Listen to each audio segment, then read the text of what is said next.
Hi, and welcome back to our channel, LiveLeanTV. I'm Jessica Guthrow. Today's video is all about the best cardio, depending on what your goal is.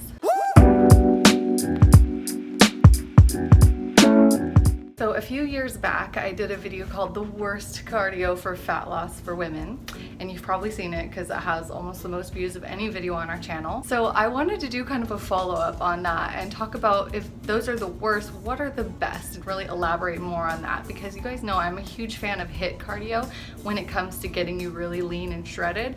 But I also need to clear up some confusion about who can do HIIT, because some people think they just can't do HIIT because either they're overweight, they're starting fitness at an older age, or they have injuries. There are beginner modifications for absolutely everything, so don't shy away from trying. You just might have to modify or reduce the intensity a little bit to what feels high for you when you're starting out. And over time and with more practice, you will increase your own fitness level and intensity level as well. So there are lots of different types of cardio, and there's so many. I probably won't name them all in this video, but I want to go over some of the most common used types and talk about what they do for you and why you might use them and get good results out of them. So number one is LISS. So that stands for low intensity steady state cardio. So this is when you basically walk on a flat incline. So you're moving your body, but you're at a steady pace and it's low intensity. So you can maintain a conversation, you don't feel like winded or super out of breath, and your heart rate is elevated but not crazy high. So here's me walking on the treadmill. This is me doing LISS, and I could sustain this for probably an hour, maybe even 2 hours if I wanted to. It's easy to sustain because it's not that hard. LISS can work tremendously well for fat loss. If you do this on a daily basis, you will see some fat melt off. Now the second type is steady state. So that's a little bit higher intensity than LISS, but it is basically just like a medium intensity. Now here you see me on the treadmill doing a 4.0 incline with a 4.0 speed. So this is something I could maintain for probably 30 to 45 minutes, and it would be more challenging, but it's not so challenging that I can't hold a conversation. This is gonna elevate your heart rate more so than LISS, so you won't be able to sustain it as long. So you can see as our workout increases in intensity, the time is forced to be less. You can't sustain a high intensity for the same amount of duration as you can a low intensity. In my opinion, that's preferable to me. I'd rather have more intense work in a shorter amount of time. I also do think the greater the intensity and the shorter the duration, the better for fat loss. So I do think you're gonna get a little bit better results. But for a lot of you who are, like I said, super obese or coming in with knee pain, back pain, something like that, LISS may be a better option for you because it's going to be less painful. Now that brings us to our third option, which is the high intensity interval training. And as you guys know, this is my favorite, and I showed examples of it in that past video when I showed the best alternatives to the worst cardio. And you can do high intensity interval training in a variety of ways. So things like circuit training with weights are even included in this. See here, I'm doing a circuit with machines.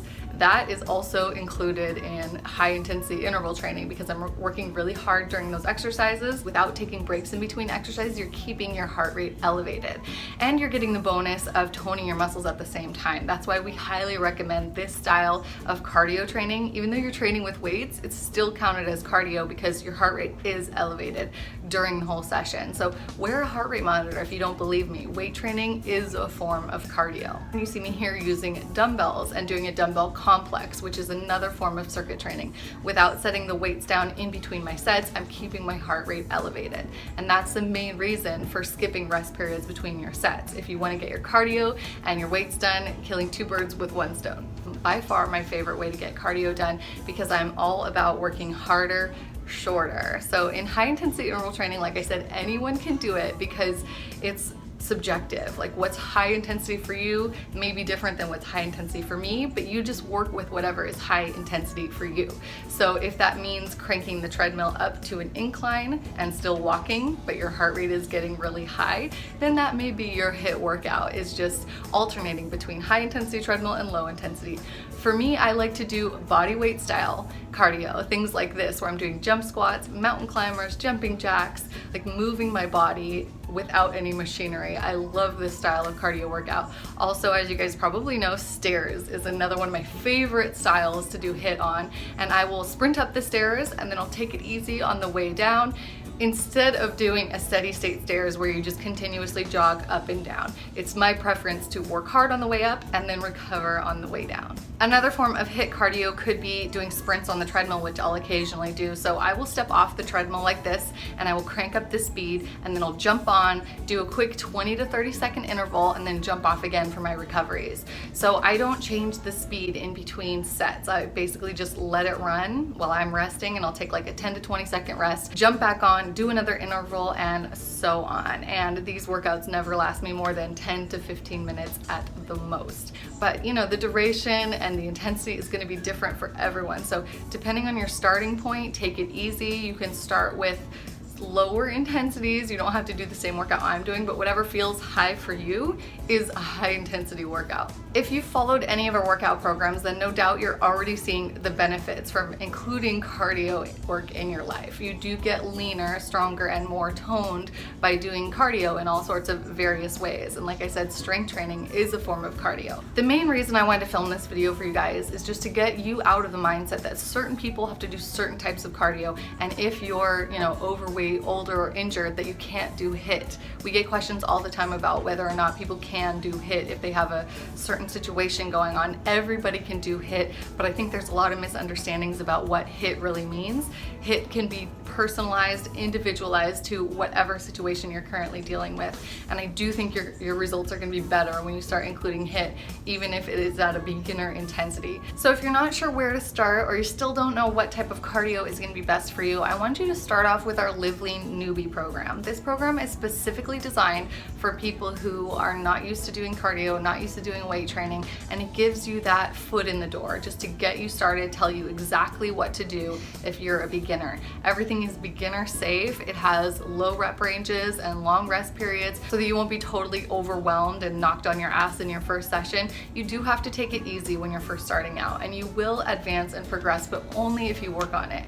You have to take action. You have to start wanting to make yourself better and improve your body. And cardio is not as scary and dreadful as it probably has been to you in the past. You got to let go of those negative associations with cardio and start becoming friends with it. I personally used to hate cardio in the past when I thought it had to be 45 minutes on the treadmill or the stair climber, and I would just like sweat all over the place and feel miserable the whole entire time. And I would avoid it and I wouldn't do it, and then I wouldn't get the fat loss results I wanted. So as soon as I shifted my mindset to start seeing cardio in a different light, things changed for me, and now I can stay lean sustainably. I was able to take my body fat percentage from 24% all the way down to 17 and maintain that for the last 6 years now. And I don't hate cardio anymore. I actually look forward to it. So I know that's going to happen for you, but it's all about changing that relationship and that mindset about what cardio is.